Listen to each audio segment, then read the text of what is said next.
Sales, ठीक है। अब सेल्स का मतलब क्या होता है, बेसिकली लेमन लैंग्वेज में तो कहते हैं कुछ भी बेचना सेल होता है, लेकिन अकाउंट्स के अंदर सेल्स का मतलब जो आपका प्रोडक्ट है, जो आपका गुड्स है, जब आप उसे सेल करेंगे तो वो सेल कहलाएगा। जैसे आपकी साड़ी की दुकान थी, आप जो साड़ी बेच रहे हो ना वो सेल है, ठीक है ना।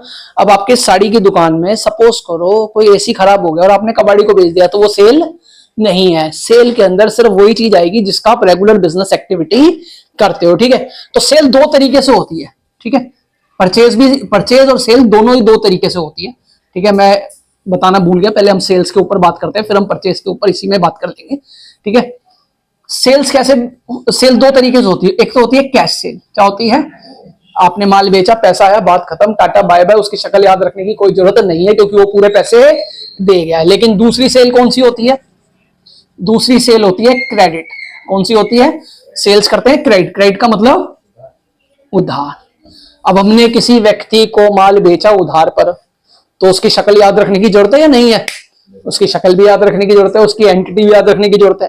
तो अकाउंट्स में जिस व्यक्ति को आपने उधार माल बेचा है उसे क्या कहते हैं, डेटर कहते हैं। क्या कहते हैं, डेटर, ठीक है। और डेटर एक तरीके की, इसका नेचर क्या होता है, एक तरीके की करंट एसेट्स होता है। आपको आने वाले टाइम में एसेट्स की जो भी है, current, fix, tangible, intangible, fictitious वगैरह, वो सारी चीज बताएगी।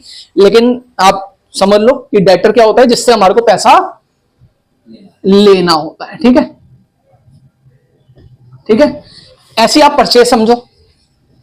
परचेज भी दो तरीके से होती है। एक तो होती है कैश, माल खरीदा कैश, टाटा बाय बाय, पैसे दे दिए, कोई याद रखने की जरूरत नहीं है। और दूसरी परचेज कैसे होती है, दूसरी परचेज होती है क्रेडिट पे, अर्थात उधार पर। तो जिस व्यक्ति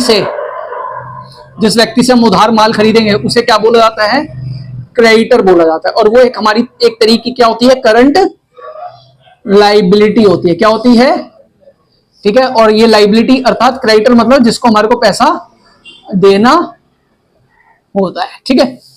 ये कोड, ठीक है।